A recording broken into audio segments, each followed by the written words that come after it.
ভারতের রাজধানী দিল্লি ও এর আশেপাশের এলাকায় রাতভর ভারী বৃষ্টি, বজ্রপাত ও ঝড় হয়েছে। এতে বহু গাছ উপড়ে পড়ে রাস্তাঘাটে যান চলাচল বন্ধ হয়ে গেছে। বৃষ্টির পানিতে প্লাবিত হয়েছে অনেক গুরুত্বপূর্ণ সড়ক। এছাড়া উড়োজাহাজের ফ্লাইটও ব্যাহত হয়েছে। এই ঈদে জামা জুতো অ্যাক্সেসরিজের ডিসকাউন্ট। ভারতীয় সংবাদ মাধ্যম এনডিটিভি জানিয়েছে, দিল্লি ক্যান্টনমেন্টের মতিবাগ, মিন্টো রোড এবং দীনদয়াল উপাধ্যায় মার্গ বৃষ্টির পানিতে তলিয়ে গেছে। দিল্লির ইন্দিরা গান্ধী আন্তর্জাতিক বিমানবন্দরে উড়োজাহাজের ওঠানামাও ব্যাহত হয়েছে।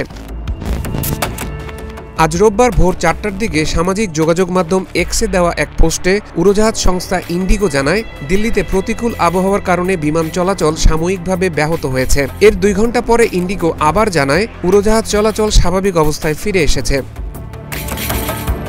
ফ্লাইট রাডার 24-এর তথ্য মতে সকাল 7:30 পর্যন্ত দিল্লি বিমানবন্দর থেকে উড়োজাহাজগুলো গড়ে 46 মিনিট বিলম্বে ছেড়ে গেছে। দিল্লি আবহাওয়া কেন্দ্র জানিয়েছে, রাত 11:30 থেকে ভোর 5:30 পর্যন্ত 6 ঘণ্টায় 82 কিলোমিটার বেগে বাতাস প্রবাহিত হয়েছে। এ সময় 81.2 মিলিমিটার বৃষ্টিপাত রেকর্ড করা হয়েছে। তাপমাত্রা ছিল 22 ডিগ্রি সেলসিয়াস। উত্তরাখণ্ড ও হরিয়ানার কিছু অংশেও ভারী বৃষ্টিপাত হয়েছে। ভারতের আবহাওয়া বিভাগ দিল্লি ও এর আশেপাশের অঞ্চলে লাল সতর্কতা জারি করেছে। আবহাওয়া বিভাগের পূর্বাভাস বলছে, পশ্চিম ও উত্তর পশ্চিম দিক থেকে একটি বজ্রঝড় দিল্লি এবং সংলগ্ন অঞ্চলের দিকে ধেয়ে আসছে।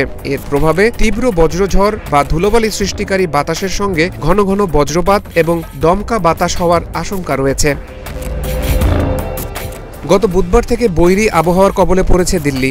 আবহাওয়া বিভাগ জনগণকে খোলা জায়গা এড়িয়ে চলা, গাছের নিচে আশ্রয় না নেওয়া, দুর্বল দেয়াল এবং নড়বড়ে কাঠামো থেকে দূরে থাকা এবং জলাশয়ের কাছাকাছি না যাওয়ার আহ্বান জানিয়েছে। ভারতে সাধারণত দক্ষিণ পশ্চিম মৌসুমি বায়ু 1 জুনের মধ্যে কেরালায় প্রবেশ করে এবং 8 জুলাইয়ের মধ্যে সমগ্র দেশকে ঢেকে ফেলে। এটি 17 সেপ্টেম্বরের দিকে উত্তর পশ্চিম ভারত থেকে বিদায় নিতে শুরু করে এবং 15 অক্টোবরের মধ্যে সম্পূর্ণরূপে বিদায় নেয়।